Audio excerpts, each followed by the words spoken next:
Première épître de Paul aux Thessaloniciens, chapitre 1.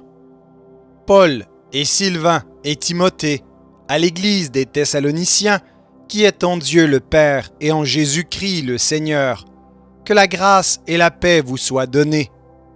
Nous rendons continuellement grâce à Dieu pour vous tous, faisant mention de vous dans nos prières, nous rappelant sans cesse l'œuvre de votre foi, le travail de votre charité et la fermeté de votre espérance en notre Seigneur Jésus-Christ devant Dieu notre Père.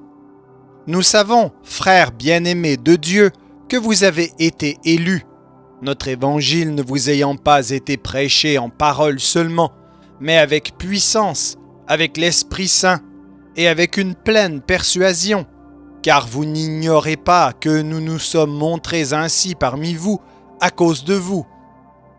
Et vous-même, vous avez été mes imitateurs et ceux du Seigneur, en recevant la parole au milieu de beaucoup de tribulations, avec la joie du Saint-Esprit, en sorte que vous êtes devenus un modèle pour tous les croyants de la Macédoine et de l'Achaïe. Non seulement en effet la parole du Seigneur a retenti de chez vous dans la Macédoine et dans l'Achaïe, mais votre foi en Dieu s'est fait connaître en tout lieu, de telle manière que nous n'avons pas besoin d'en parler, car on raconte à notre sujet quel accès nous avons eu auprès de vous, et comment vous vous êtes convertis à Dieu en abandonnant les idoles pour servir le Dieu vivant et vrai, et pour attendre des cieux son Fils qu'il a ressuscité des morts, Jésus, qui nous délivre de la colère à venir. Chapitre 2.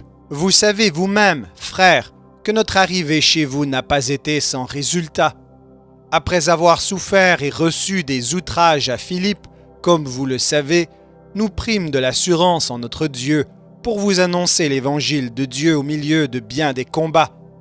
Car notre prédication ne repose ni sur l'erreur, ni sur des motifs impurs, ni sur la fraude, mais selon que Dieu nous a jugés dignes de nous confier l'évangile, ainsi nous parlons, non comme pour plaire à des hommes, mais pour plaire à Dieu qui sonde nos cœurs. Jamais, en effet, nous n'avons usé de paroles flatteuses, comme vous le savez. Jamais nous n'avons eu la cupidité pour mobile, Dieu en est témoin. Nous n'avons point cherché la gloire qui vient des hommes, ni de vous ni des autres. Nous aurions pu nous produire avec autorité comme apôtres de Christ, mais nous avons été pleins de douceur au milieu de vous. De même qu'une nourrice prend un tendre soin de ses enfants, nous aurions voulu, dans notre vive affection pour vous, non seulement vous donner l'évangile de Dieu, mais encore nos propres vies, tant vous nous étiez devenus chers. Vous vous rappelez, frères, notre travail et notre peine, nuit et jour, à l'œuvre pour n'être à charge à aucun de vous. Nous vous avons prêché l'évangile de Dieu, vous êtes témoins, et Dieu l'est aussi, que nous avons eu envers vous qui croyez une conduite sainte, juste et irréprochable. Vous savez aussi que nous avons été pour chacun de vous ce qu'un père est pour ses enfants, vous exhortant, vous consolant, vous conjurant de marcher d'une manière digne de Dieu qui vous appelle à son royaume et à sa gloire. C'est pourquoi nous rendons continuellement grâce à Dieu de ce qu'en recevant la parole de Dieu que nous vous avons fait entendre, vous l'avez reçue non comme la parole des hommes, mais ainsi qu'elle l'est véritablement, comme la parole de Dieu qui agit en vous qui croyez. Car vous, frères, vous êtes devenus les imitateurs des églises de Dieu qui sont en Jésus-Christ dans la Judée, parce que vous aussi, vous avez souffert de la part de vos propres compatriotes les mêmes maux qu'elles ont souffert de la part des Juifs. Ce sont ces Juifs qui ont fait mourir le Seigneur Jésus et les prophètes qui nous ont persécutés, qui ne plaisent point à Dieu et qui sont ennemis de tous les hommes, nous empêchant de parler aux païens pour qu'ils soient sauvés, en sorte qu'ils ne cessent de mettre le comble à leurs péchés. Mais la colère a fini par les atteindre. Pour nous, frères, après avoir été quelque temps séparés de vous, de corps, mais non de cœur, nous avons eu d'autant plus ardemment le vif désir de vous voir. Aussi, voulions-nous aller vers vous, du moins moi, Paul, une et même 2 fois, mais Satan nous en a empêchés. Qui est, en effet, notre espérance, ou notre joie, ou notre couronne de gloire? N'est-ce pas vous aussi, devant notre Seigneur Jésus, lors de son avènement? Oui, vous êtes notre gloire et notre joie. Chapitre 3. C'est pourquoi, impatients que nous étions, et nous décidant à rester seuls à Athènes, nous envoyâmes Timothée, notre frère, ministre de Dieu dans l'évangile de Christ, pour vous affermir et vous exhorter au sujet de votre foi, afin que personne ne fût ébranlé au milieu des tribulations présentes. Car vous savez vous-même que nous sommes destinés à cela. Et lorsque nous étions auprès de vous, nous vous annoncions d'avance que nous serions exposés à des tribulations, comme cela est arrivé, et comme vous le savez. Ainsi, dans mon impatience, j'envoyai m'informer de votre foi, dans la crainte que le tentateur ne vous eût tenté, et que nous n'eussions travaillé en vain. Mais Timothée, récemment arrivé ici de chez vous, nous a donné de bonnes nouvelles de votre foi et de votre charité, et nous a dit que vous avez toujours de nous un bon souvenir, désirant nous voir comme nous désirons aussi vous voir. En conséquence, frères, au milieu de toutes nos calamités et de nos tribulations, nous avons été consolés à votre sujet, à cause de votre foi. Car maintenant nous vivons, puisque vous demeurez fermes dans le Seigneur. Quelles actions de grâce, en effet, nous pouvons rendre à Dieu à votre sujet, pour toute la joie que nous éprouvons à cause de vous, devant notre Dieu. Nuit et jour, nous le prions avec une extrême ardeur de nous permettre de vous voir et de compléter ce qui manque à votre foi. Que Dieu lui-même, notre Père et notre Seigneur Jésus, aplanissent notre route pour que nous allions à vous. Que le Seigneur augmente de plus en plus parmi vous et à l'égard de tous cette charité que nous avons nous-mêmes pour vous, afin d'affermir vos cœurs pour qu'ils soient irréprochables dans la sainteté devant Dieu notre Père, lors de l'avènement de notre Seigneur Jésus avec tous les saints. Chapitre 4. Au reste, frères, puisque vous avez appris de nous comment vous devez vous conduire et plaire à Dieu, et que c'est là ce que vous faites, nous vous prions et nous vous conjurons au nom du Seigneur Jésus de marcher à cet égard de progrès en progrès. Vous savez en effet quels préceptes nous vous avons donnés de la part du Seigneur Jésus. Ce que Dieu veut, c'est votre sanctification, c'est que vous vous absteniez de l'impudicité, c'est que chacun de vous sache posséder son corps dans la sainteté et l'honnêteté, sans vous livrer à une convoitise passionnée comme font les païens qui ne connaissent pas Dieu. C'est que personne n'use envers son frère de fraude et de cupidité dans les affaires, parce que le Seigneur tire vengeance de toutes ces choses, comme nous vous l'avons déjà dit et attesté. Car Dieu ne nous a pas appelés à l'impureté, mais à la sanctification. Celui donc qui rejette ses préceptes ne rejette pas un homme, mais Dieu, qui vous a aussi donné son Saint-Esprit.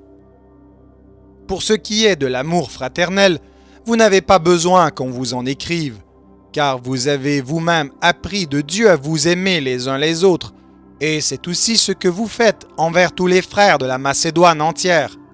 Mais nous vous exhortons, frères, à abonder toujours plus dans cet amour, et à mettre votre honneur à vivre tranquille, à vous occuper de vos propres affaires, et à travailler de vos mains, comme nous vous l'avons recommandé, en sorte que vous vous conduisiez honnêtement envers ceux du dehors, et que vous n'ayez besoin de personne. Nous ne voulons pas, frères, que vous soyez dans l'ignorance au sujet de ceux qui dorment, afin que vous ne vous affligiez pas comme les autres qui n'ont point d'espérance. Car si nous croyons que Jésus est mort et qu'il est ressuscité, croyons aussi que Dieu ramènera par Jésus et avec lui ceux qui sont morts. Voici, en effet, ce que nous vous déclarons d'après la parole du Seigneur. Nous, les vivants, restés pour l'avènement du Seigneur, nous ne devancerons pas ceux qui sont morts, car le Seigneur lui-même a un signal donné, à la voix d'un archange et au son de la trompette de Dieu, descendra du ciel, et les morts en Christ ressusciteront premièrement. Ensuite, nous, les vivants, qui seront restés, nous serons tous ensemble enlevés avec eux sur des nuées à la rencontre du Seigneur dans les airs, et ainsi nous serons toujours avec le Seigneur. Consolez-vous donc les uns les autres par ces paroles. Chapitre 5. Pour ce qui est des temps et des moments, vous n'avez pas besoin, frères, qu'on vous en écrive, car vous savez bien vous-même que le jour du Seigneur viendra comme un voleur dans la nuit. Quand les hommes diront « paix et sûreté », alors une ruine soudaine les surprendra, comme les douleurs de l'enfantement surprennent la femme enceinte, et ils n'échapperont point. Mais vous, frères, vous n'êtes pas dans les ténèbres pour que ce jour vous surprenne comme un voleur. Vous êtes tous des enfants de la lumière et des enfants du jour.